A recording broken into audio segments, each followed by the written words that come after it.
Current affairs with doctor GM Chaudhary YouTube channel पर आपकी मेज़बान कमल हाजिर खिदमत है। मैं मुल्की और बैनुल अक़वामी सियासत, मुआशरत और खारजा ताल्लुकात के साथ साथ आपकी दिलचस्पी के दूसरे मौज़ूआत भी पेश करती हूँ। मेरी कोशिश होती है कि मैं इन शोबों के जाने पहचाने लोगों से आपकी मुलाकात करवाऊँ। आज के हमारे मेहमान हैं जनाब डॉक्टर GM चौधरी। डॉक्टर साहब एक जामे शख्सियत के मालिक हैं जो जाने पहचाने सियासी, आइनी, इक़्तिसादी, मुल्की और बैनुल अक़वामी अमूर और नेशनल सिक्योरिटी के माहिर तज्ज़िया निगार हैं। वो एक माहिर वकील हैं जो आइनी, फौजदारी, दीवानी और टैक्स के मामलात पर अबूर रखते हैं। डॉक्टर साहब 30 से ज़ायद किताबों के मुसन्निफ़ हैं जो कि मुल्की और गैर मुल्की तालीमी इदारों और यूनिवर्सिटीज़ में पढ़ी और पढ़ाई जाती हैं। सियासी फ़लसफ़े में जमहूरी निज़ाम में अवाम का अपना निज़ाम हुकूमत होता है जो कि अवाम के अपने लिए होता है। अगर रियासत जोग्राफियाई लिहाज से छोटी हो तो इसके लिए वहदानी निज़ाम हुकूमत मुफीद समझा जाता है, लेकिन अगर रियासत जोग्राफियाई लिहाज से बड़ी हो तो इसके लिए वफाकी निज़ाम हुकूमत मुनासिब समझा जाता है। मगर ये ज़रूरी नहीं है कि हर जमहूरी रियासत वफाकी निज़ाम को ही अपनाए। निज़ाम हुकूमत का तयन रियासती आइन के ज़रिए किया जाता है और आइन बनाने वालों को मुकम्मल अख्तियार होता है कि वो चाहे वहदानी या वफाकी निज़ाम हुकूमत इख्तियार कर लें। आम तौर पर वफाकी रियासतों में 2 ईवानी कानून साज इदारा होता है, मगर ये लाजमी नहीं है कि हर वफाकी निज़ाम हुकूमत में 2 ईवानी मजलिस कानून साज ही हो। पाकिस्तानी दस्तूरों में ये दोनों तजर्बे किए गए हैं। आज हम इस मौजू पर बात करेंगे। डॉक्टर साहब वहदानी और वफाकी निज़ाम हुकूमत की वजाहत करें ताकि हमारे नाजरीन इनके फ़र्क कर सकें।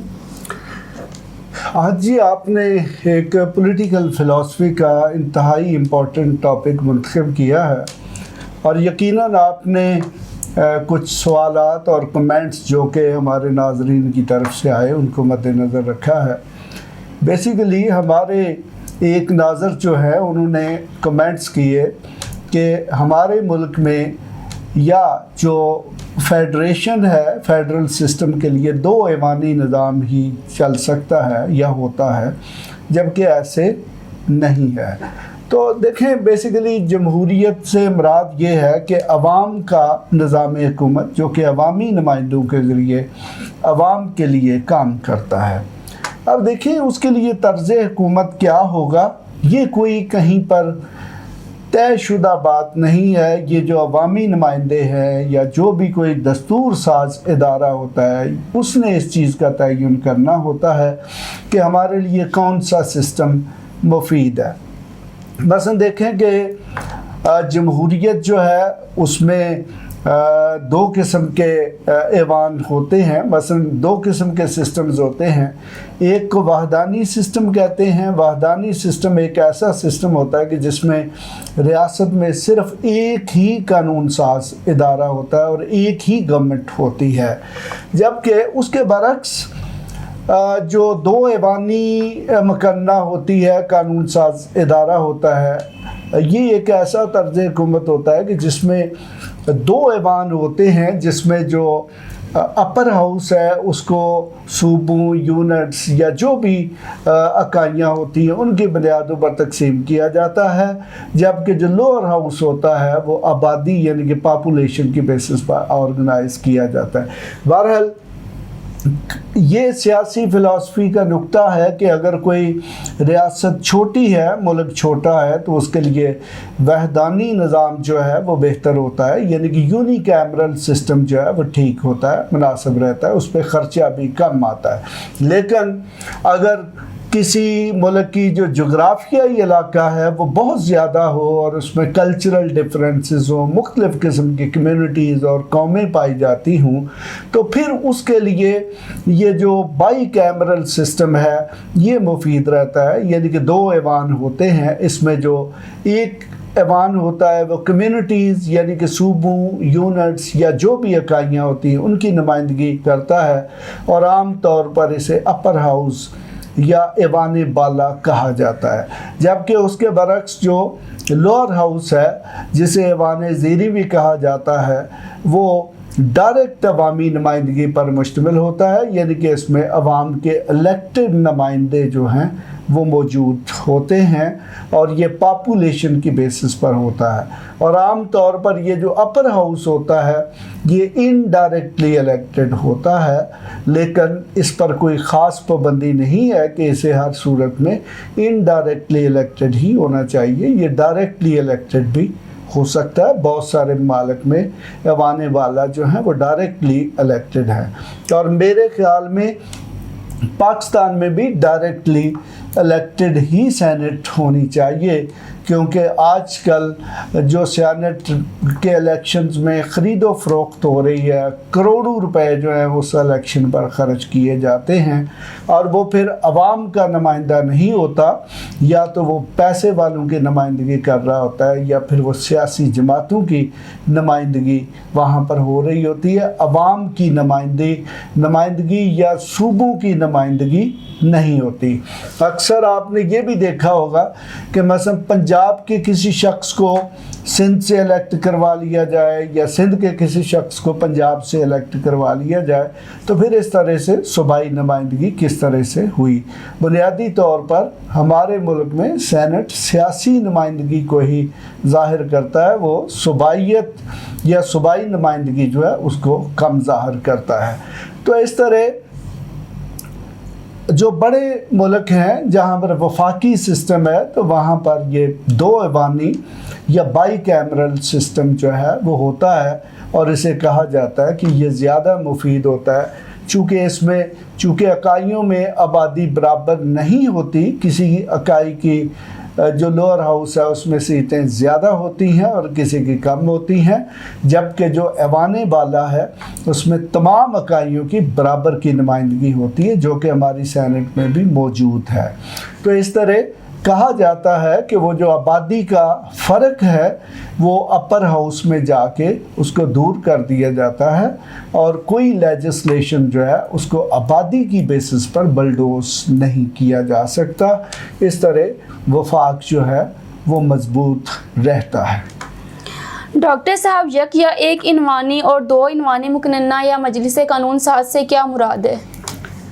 دیکھیں جی، یک ایوانی جو مقننہ ہے وہ ہوتی ہے، لیجسلیچر وہ ہوتی ہے کہ جس میں پوری ریاست میں پورے ملک میں ایک ہی ایوان ہوتا ہے، اور وہ ایوان جو ہے وہ ڈائریکٹلی عوام سے الیکٹڈ ہوتا ہے. عوام اپنے نمائندے الیکٹ کر کے اس ہاؤس کے لیے بھیجتے ہیں.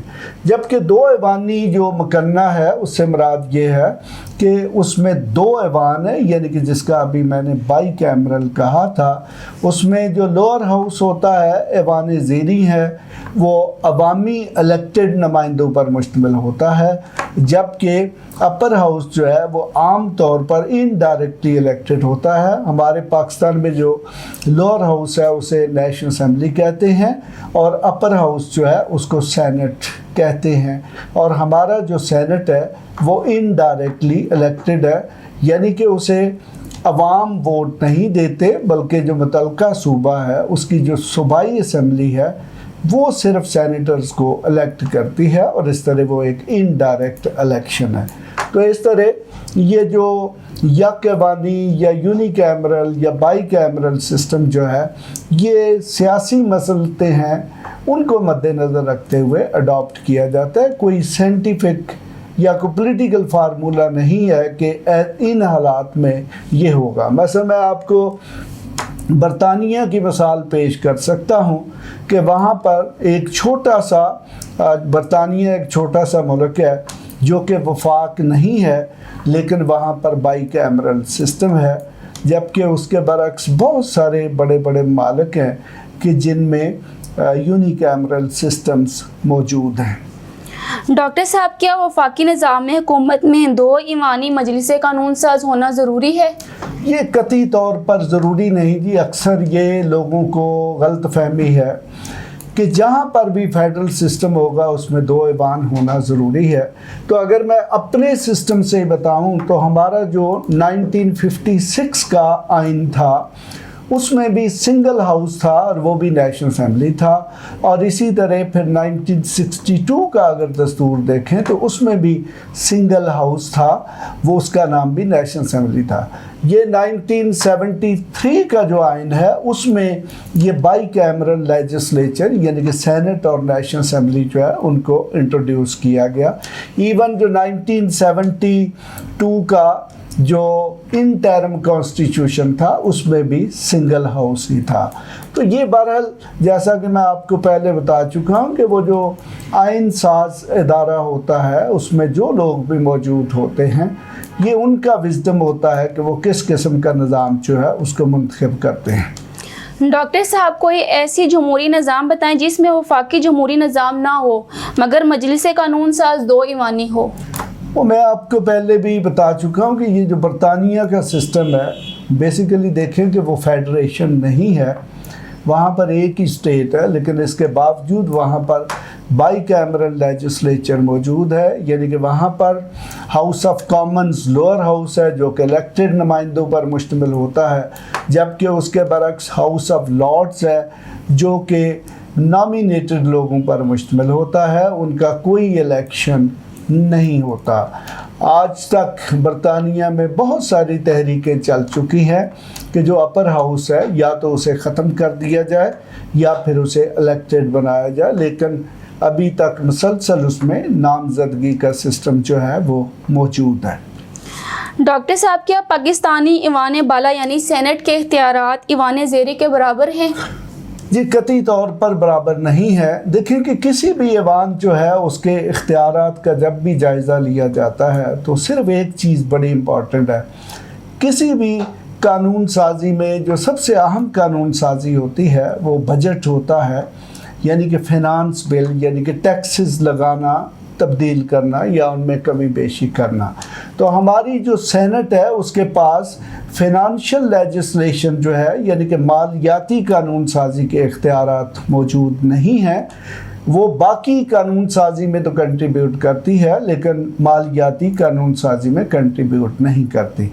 तो इस हवाले से अगर आप देखा जाए तो मेरे ख़्याल में सेनेट का कोई बहुत ज़्यादा नुमायाँ रोल नहीं है, लेकिन ये 2010 के बाद कॉन्स्टिट्यूशन की जो 18वीं तरमीम है उसके तहत अब ये कर दिया गया है कि जो मालियाती बिल है उसकी एक कापी जो है वो सेनेट में भी ले की जाती है और फिर 7 दिन के अंदर या जो भी टाइम पीरियड उसमें फ़िक्स किया गया है, सेनेट जो है अपनी जो तजावीज़ हैं, सिफारशात हैं यानी कि रेकमेंडेशन है वो लोअर हाउस यानी कि नेशनल असेंबली को भिजवाती है और फिर नेशनल असेंबली जो है उसकी मर्ज़ी है कि वो उन सिफारशात को तस्लीम कर ले या ना करे।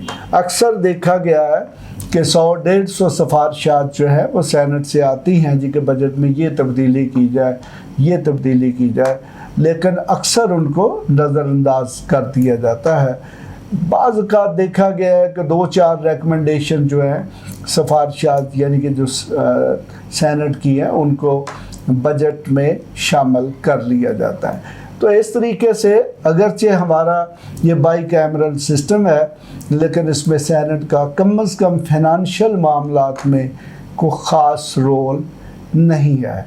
तो जब तक किसी भी लेजिस्लेचर का मालियाती यानी कि फ़िनांशियल अमूर में वाज़ेह रोल ना हो तो उसको ताकतवर नहीं कहा जा सकता, क्योंकि किसी भी रियासत में जो सबसे अहम मामलात होते हैं वो माली मामलात होते हैं, उन्हीं पर सारा गवर्नेंस का यानी कि एग्जीक्यूटिव का सिस्टम चलता है। आज का प्रोग्राम यहीं पर ख़त्म करते हैं। मज़ीद दिलचस्प प्रोग्राम देखने के लिए हमारे चैनल को सब्सक्राइब करें और बेल आइकन ज़रूर दबाएं ताकि आपको हमारे प्रोग्रामों के अलर्ट मिलते रहें। अगर आप कोई सवाल पूछना चाहते हैं तो आप हमारे व्हाट्सएप नंबर पर कॉल करें, अपना वीडियो या तहरीरी मैसेज भेजें। आप कमेंट्स की सूरत में भी अपनी राय का इजहार कर सकते हैं। आप हमारी ईमेल पर भी मेल कर सकते हैं। आपको ज़िंदगी के मुख्तलिफ मामलात में मुकम्मल रहनुमाई और मशावरत फराहम की जाएगी। अगर आप इस गुफ्तगू को मुफीद समझते हैं तो इसको अपने जानने वालों, दोस्तों और रिश्तेदारों में ज़रूर शेयर करें ताकि वो भी फ़ायदा उठा सकें। अब कमल आपसे इजाज़त चाहती है। खुदा हाफिज़।